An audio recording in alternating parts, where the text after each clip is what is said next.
Section 1 introduced us to nursing theory, concepts, and the application of our key terms in the course: manager, leader, and follower, all in the context to advance nursing, health, and healthcare.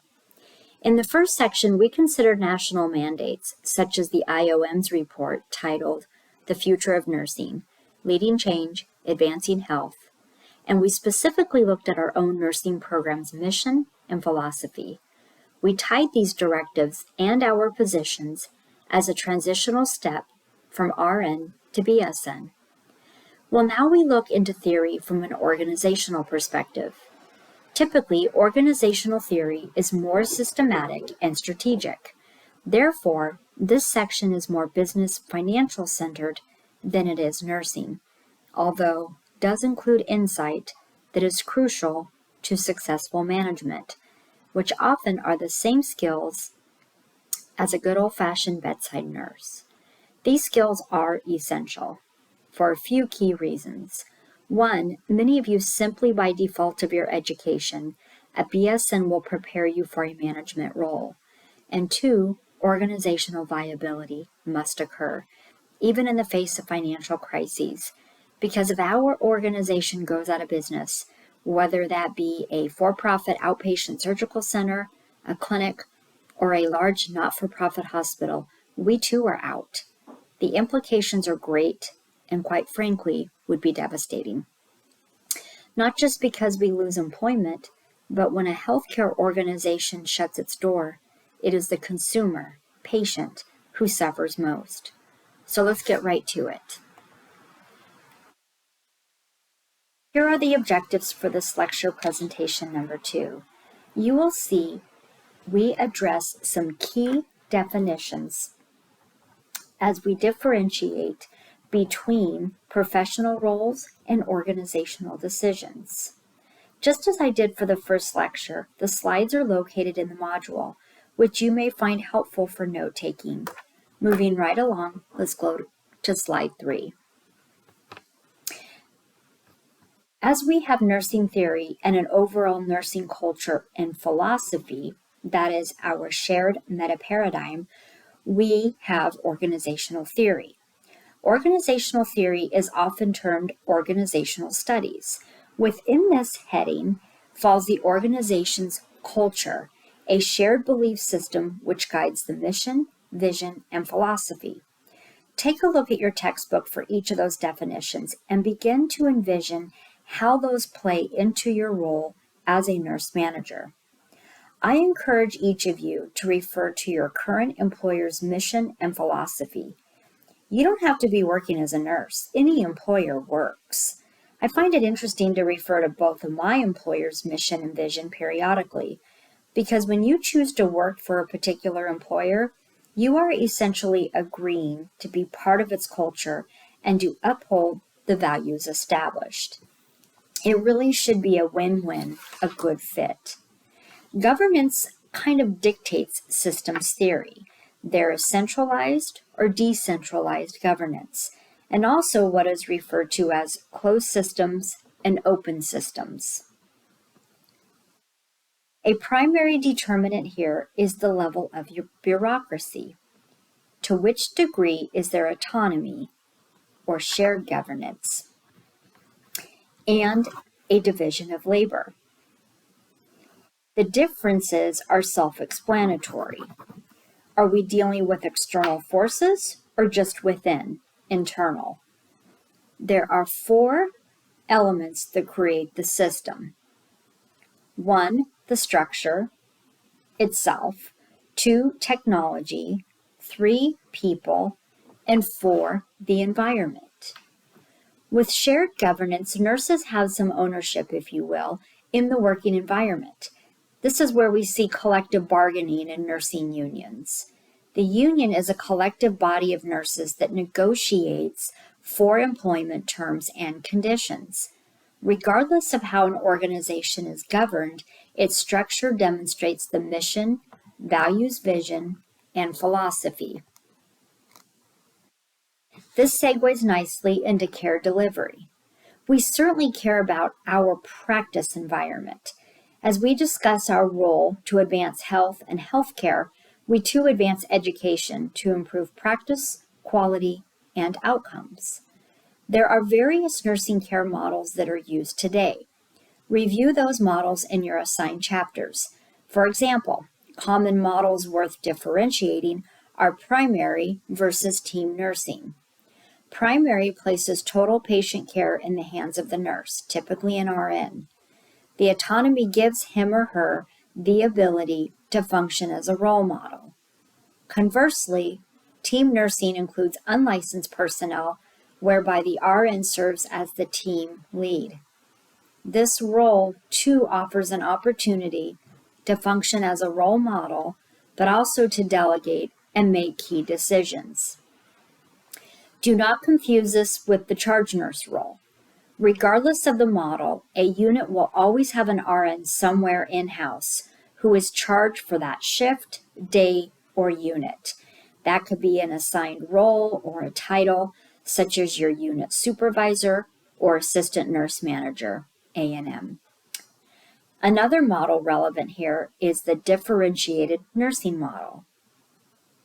This moves beyond the bedside to a more conceptualized BSN who functions across time from really pre-admission to post-discharge. This is huge.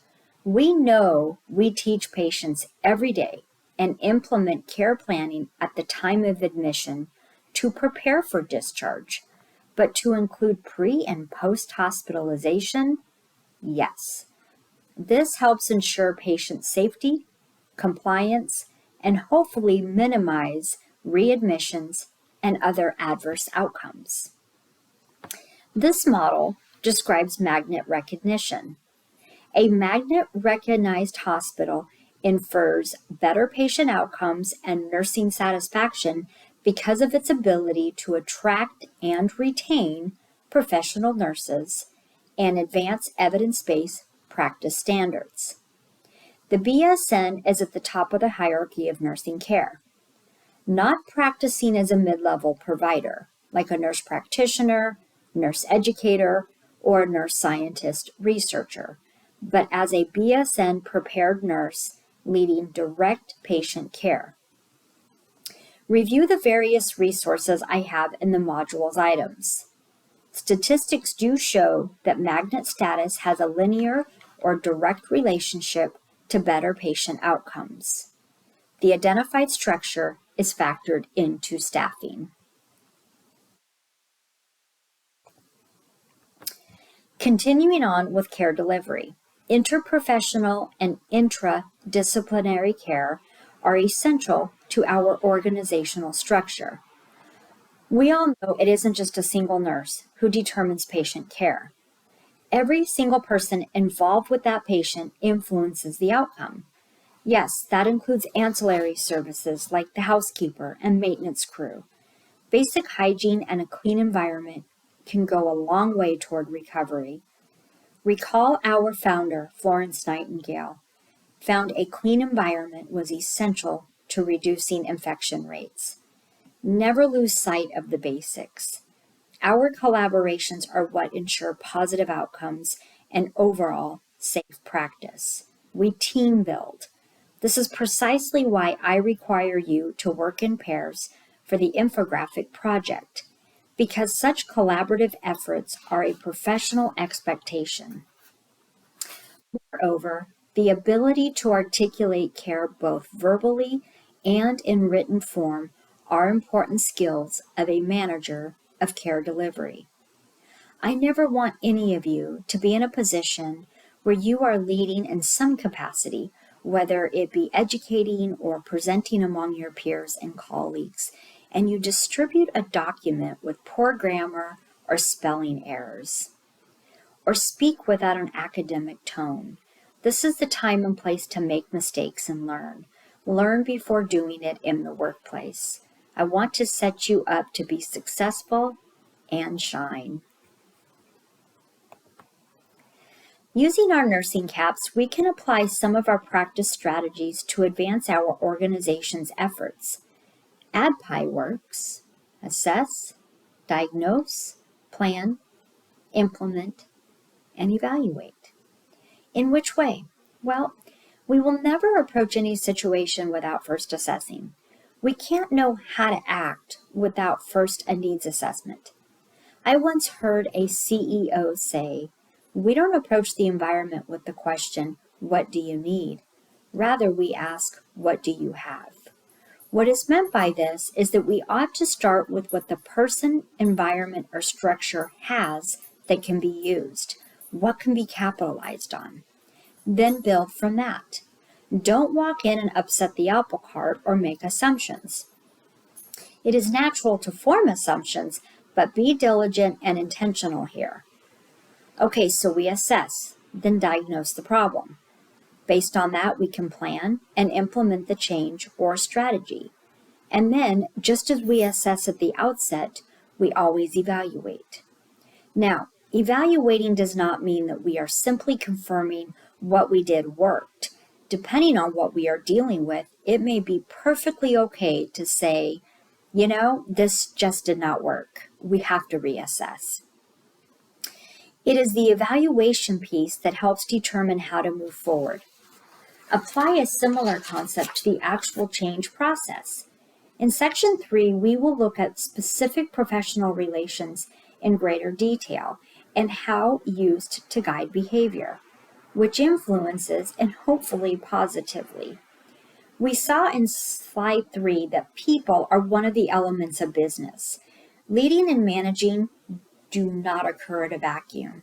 We accomplish our goals through people. Moving on to budgets.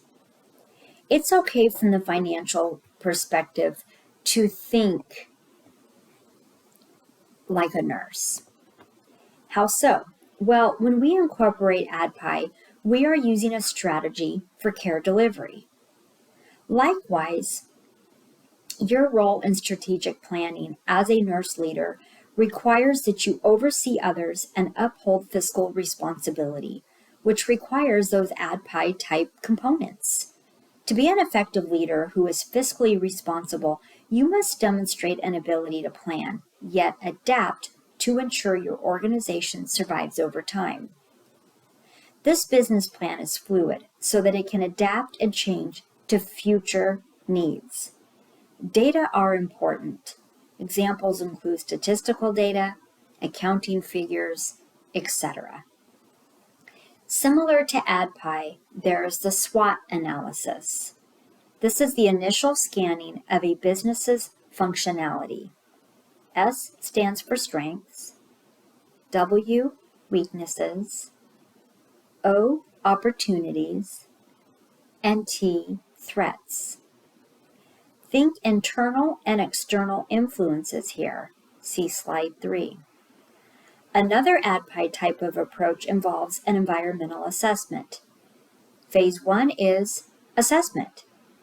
Phase 2 involves reviewing the mission, philosophy, and objectives and overall goals. Followed by Phase 3, identifying your strategies. This includes brainstorming. And 4, implementation of that strategic plan. And finally, Phase 5, evaluation. Just as business structure demonstrates the mission, vision, and philosophy, so too should the strategic plan. Often the term profit gets a bad name, but think about that for a minute. If your employer didn't make a profit, funds beyond expenses or liabilities, how would they employ people, including nurses? Nurses are high overhead, meaning we cost the facility quite a bit, between salaries and other compensatory offers such as paid time off, sick leave, and health insurance. Therefore, dare I say it, but nurses are not an asset. Nursing is a liability. Nurses may produce, but we cost the organization. Nursing services make up the largest expense in healthcare facilities. Just a side note, people cannot be an asset because assets are something that can be owned. You can own your house, but you can't own a nurse. It may feel like we are up for ownership sometimes, but no. Recall the different nursing models. Take FTEs. The manager has FTEs, full-time equivalents, to work with. This is where the various nursing positions come in, the 24-hour budgeted position versus, say, a 36-hour position. And questions to answer, such as, how does overtime work? Does OT kick in anytime after 8 hours or 12 hours? The cost of travel and per diem nurses is essential to factor in as well. This makes sense why units engage in staffing calculations as frequently as every 4 hours. To be over or under bedside nurses is a big deal. It isn't just about nurse pay. It is about our unit or department viability. The manager is responsible for the operating budget. This covers a specified time frame within the fiscal year, and do so based on projections. What is the projected volume, such as patient census or nurse availability? Perhaps there are a few nurses out over the next few months due to injury or FMLA, or as we see currently, we simply do not have the staffing. Or maybe the unit is getting new carpet, so not all the rooms can be used for admissions. Supply and revenue budgets are critical. The manager can't get the new bladder scanner everyone wants if he or she does not manage the budget and plan for such expenses. Any financial decision is a distributional decision, meaning something has got to go. If you need a large sum of money for the bladder scanner, perhaps a few new data scopes will have to wait. Depending on the degree of governance and the leadership style of the manager, decisions are typically created based on the greater good. No need to delve into healthcare financing. This content is covered in the NU 469 class. Just know at this point that healthcare costs are rising, and as demand increases, supply must keep up. Moreover, as the public demands more transparency, this includes quality and safety. Regardless of the reimbursement structure, we will always be dealing with scarce resources, which means at some point, if we do not manage the cost and production of those resources, we lose our health care. And if we don't lose health care entirely, we at the very least lose the quality of that health care we all value. By the way, you are part of the system as a healthcare professional. All right. I think we're done. The next slide is a list of the references used to guide this lecture presentation. This slide ends with a great video highlighting nursing leadership. Even a person from Idaho is captured. The video was published in 2021, but still relevant. Click on the link and then come back for the final slide.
As always, any questions, anytime, email or call. Thank you for the opportunity to speak with you.